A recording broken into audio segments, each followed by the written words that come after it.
O Japão, uma nação de contrastes notáveis, tem sido frequentemente descrito como um país de extremos.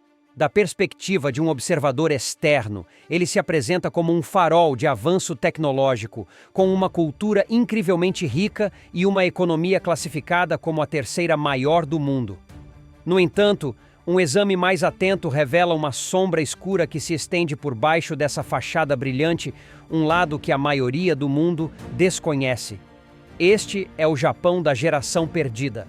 Para entender plenamente a história dessa geração negligenciada, precisamos revisitar as décadas de 1980 e 1990, quando o Japão era visto como a próxima superpotência econômica que iria eclipsar os Estados Unidos e dominar a economia global. Essa visão era tão prevalente que gerava ansiedade nos Estados Unidos, com temores de um Pearl Harbor econômico e representações em filmes populares, como Duro de Matar, Sol Nascente e Blade Runner, que retratavam corporações japonesas tomando o controle dos Estados Unidos e do mundo. Essa ansiedade era o resultado de algo chamado o milagre japonês, um período de 3 décadas de crescimento econômico sem precedentes.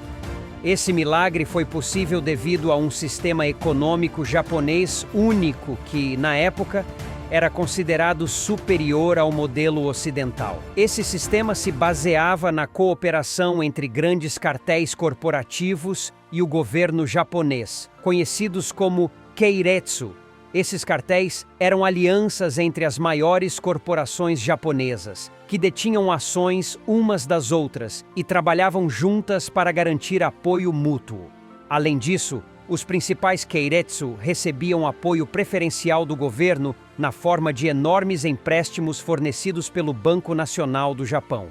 Essa configuração garantia que essas alianças tivessem acesso a um suprimento quase infinito de dinheiro para financiar sua expansão agressiva no exterior. Ao mesmo tempo, o governo japonês impedia a entrada de empresas estrangeiras no mercado japonês.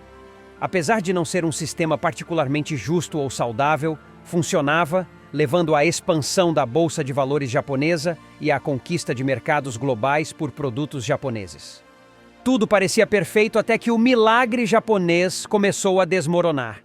No início dos anos 1990, o mercado de ações despencou em 43% e os preços dos imóveis seguiram a mesma tendência. O colapso da bolha econômica deixou a população com menos dinheiro para gastar e resultou em uma recessão que afetou profundamente a economia.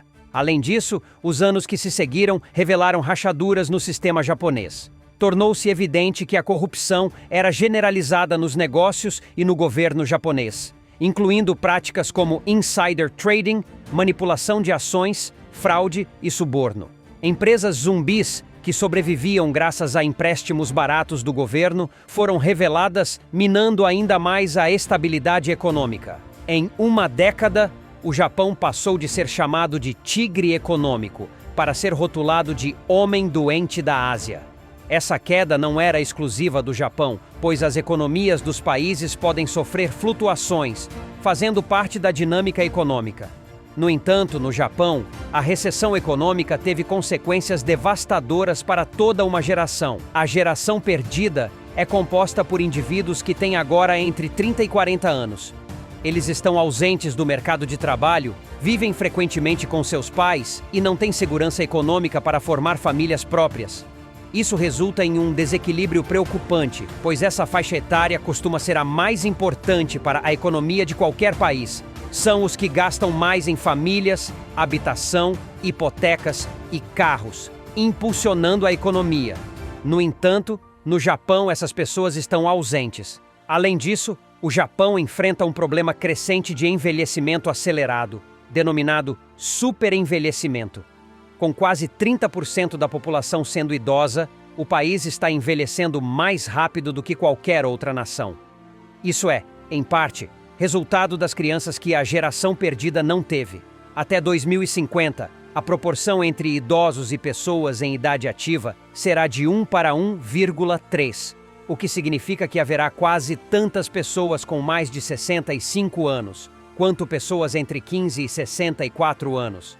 Isso cria um desafio econômico significativo, já que os idosos dependem dos impostos pagos pela população em idade produtiva, o que, no Japão, pode não ser sustentável. Esses homens decidiram desistir completamente de tentar se encaixar nas estruturas sociais e de trabalho rígidas do Japão. No entanto, ao longo do tempo, foram acompanhados por membros de gerações mais jovens que encontraram o mercado de trabalho excessivamente estressante e competitivo. Atualmente, existem quase 1 milhão de hikikomori na sociedade japonesa, e o fenômeno está se tornando um problema generalizado. O governo japonês reconhece os impactos extremamente negativos da existência da geração perdida e do aumento do número de hikikomori na sociedade e na economia do país. Anunciou planos para ajudar a geração perdida a se recuperar e reintegrar aqueles que se isolaram da sociedade. No entanto, até o momento, o sucesso dessas iniciativas tem sido limitado. O problema reside no fato de que a economia japonesa ainda não se recuperou completamente e as práticas de trabalho no país continuam sendo extremamente rígidas. A cultura de trabalho no Japão é caracterizada por longas horas e uma hierarquia rigorosa. Muitas empresas ainda mantêm o padrão de contratação uma vez por ano, o que torna difícil para os funcionários tirar férias ou ter uma segunda chance se não conseguirem um emprego na primeira tentativa. Assim, milhões de pessoas ficam presas nesse ciclo de desemprego ou empregos de meio período mal remunerados, e o número de indivíduos afetados continua a crescer à medida que mais jovens se veem incapazes de ter sucesso em um sistema que parece intransigente. Portanto, a história da geração perdida não é apenas uma tragédia para aqueles que a compõem, mas também tem implicações negativas para toda a sociedade japonesa e para o futuro do país. É importante reconhecer que a situação da geração perdida não é um problema isolado, mas uma complexa interação de fatores econômicos, sociais e culturais. A economia do Japão, embora ainda seja uma das maiores do mundo, enfrenta desafios significativos. A rigidez do mercado de trabalho, o desequilíbrio entre jovens e idosos, a pressão social intensa e as expectativas altas contribuem para a difícil situação em que muitos jovens japoneses se encontram. Para enfrentar esses desafios, o governo japonês precisa adotar uma abordagem holística que envolva reformas econômicas, mudanças nas práticas de contratação e um foco renovado na saúde mental dos jovens. A sociedade japonesa também deve abraçar uma mentalidade mais aberta e tolerante em relação ao sucesso e ao fracasso, permitindo que os indivíduos busquem caminhos alternativos para a realização pessoal e profissional. Em última análise, a história da geração perdida no Japão é um lembrete de como os sistemas econômicos e sociais complexos podem ter impactos profundos nas vidas das pessoas. A jornada para encontrar soluções eficazes será longa e desafiadora, mas é crucial para garantir um futuro mais brilhante para o Japão e para todas as gerações vindouras. Soluções possíveis. Para abordar essa situação complexa, o governo japonês precisa adotar uma abordagem abrangente que aborde não apenas os aspectos econômicos, mas também a saúde mental dos jovens. Aqui estão algumas possíveis soluções. Reformas econômicas. O Japão precisa implementar reformas econômicas que incentivem a flexibilidade no mercado de trabalho. Isso poderia incluir a promoção de formas alternativas de emprego, como trabalho autônomo e freelancers, além de políticas que apoiem pequenas e médias empresas. Mudanças nas práticas de contratação. As grandes empresas devem reconsiderar suas práticas de contratação.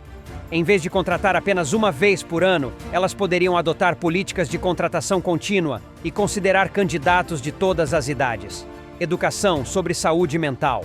O governo e a sociedade japonesa como um todo precisam reconhecer a importância da saúde mental e combater o estigma associado a problemas de saúde mental. Isso envolve educar os jovens sobre saúde mental e fornecer serviços acessíveis de apoio psicológico. Incentivos para empregadores. Incentivar as empresas a criar ambientes de trabalho saudáveis e apoiar os funcionários em sua saúde mental pode ser uma estratégia eficaz. Isso pode ser feito por meio de incentivos fiscais ou programas de certificação para empresas que promovam a saúde mental de seus funcionários. Reforma educacional. Repensar o sistema educacional para enfatizar a importância de habilidades e conhecimentos versáteis, em vez de focar apenas em preparar os alunos para a entrada nas grandes empresas. Pode ajudar a criar uma geração mais adaptável e resiliente.